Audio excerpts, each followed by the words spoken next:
ऐसी स्थिति है गोपियों की,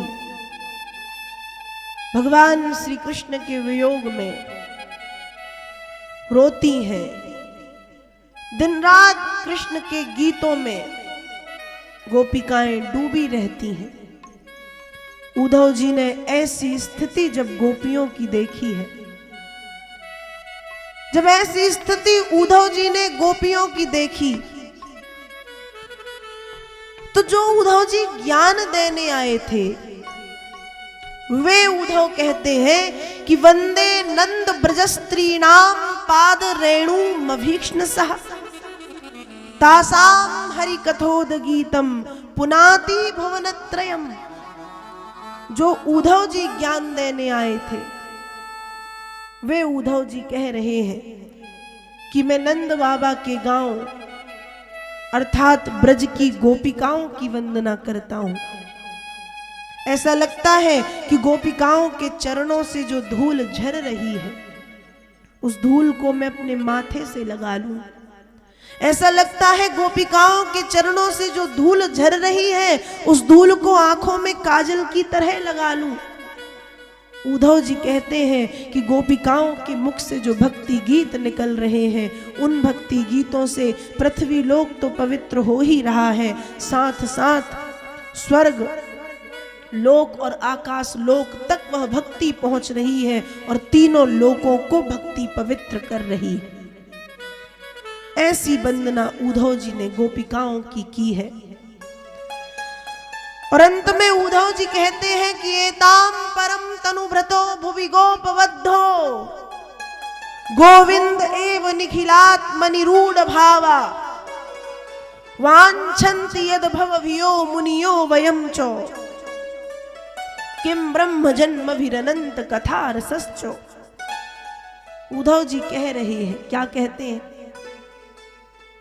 उद्धव जी के मुख से निकल रहा है बार बार कि यदि इस संसार में मेरा फिर से जन्म हो, मुझे ब्रह्मा का पद नहीं चाहिए, मुझे शिव का पद नहीं चाहिए, मुझे विष्णु का पद नहीं चाहिए, मुझे इंद्र वरुण कुबेर नारद इत्यादि का पद नहीं चाहिए। तो कहा भैया क्या चाहिए?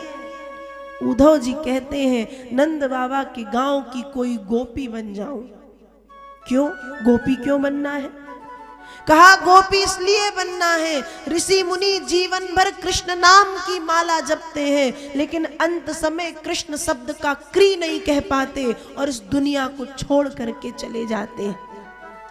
पर वो गोपियां कितनी भाग्यवान हैं जिन्होंने अपने जीवन में ब्रह्म को समझा, ब्रह्म को जाना, और समझा जाना तो ठीक, ब्रह्म को पा भी लिया। कितनी भाग्यवान वे गोपियां। तो यदि इस संसार में मेरा फिर से जन्म हो ठाकुर, तो नंद बाबा के गांव की कोई गमार ग्वालिन बना देना, कोई गोपी बना देना। ऐसा है उद्धव जी का भाव। जो उद्धव जी खूब समझाने आए थे, खूब बड़ी बड़ी ज्ञान की बातें बताने आए थे, जो निर्गुण सगुण में उलझे हुए थे कि निर्गुण ब्रह्म सगुण ब्रह्म, जो कर्म कांड ज्ञान कांड में उलझे हुए थे, वे उद्धव जी गोपियों का प्रेम देख के कहते हैं कि आज गोपियों की भक्ति और प्रेम के आगे मुझे मेरा ज्ञान तुच्छ और झूठा समझ में आ रहा है। कोरा ज्ञान है, इस ज्ञान का कोई मतलब नहीं। ब्रज की धूल में उद्धव जी लौटते हैं, ब्रज की धूल को अपने सिर पर उद्धव जी धारण करते हैं, और जो उद्धव जी ज्ञान देने आए थे वही उद्धव गोपियों का जय जयकार राधा नाम को गाते हुए सारे वृंदावन में घूमते हैं। और उद्धव जी को भगवान ने 2 दिन के लिए भेजा था। कितने दिन के लिए? 2। रहे कितने दिन? उद्धव जी ब्रज में दिन तो छोड़ो, महीने छोड़ दो, 19 महीने। 19 महीने मतलब लगभग 1.5 वर्ष उद्धव जी ब्रज में निवास करते, और याद भी नहीं है कि 1.5 वर्ष हो गया। और 19 महीनों के बाद जब कुछ याद आया कि अरे मुझे तो जाना भी है, तो मथुरा पहुंचे। और जब मथुरा पहुंचे तो भगवान बैठे ही हैं उद्धव जी को ताने मारने। जैसे ही उद्धव जी पहुंचे हैं तो भगवान कहते, अरे भैया उद्धव, आप तो बड़े जल्दी आ गए। तो उद्धव जी भी कहते हैं, हाँ हाँ कृष्ण, तुमने ही तो कहा था आज जाओ और कल आ जाना। तो बस कल गया था और देखो शाम को आ गया, 2 दिन में लौट आया। 19 महीने रहने के बाद उद्धव कहते हैं कि 2 दिन में लौट आया हूं। ये भक्ति है, इसमें समय का पता नहीं चलता।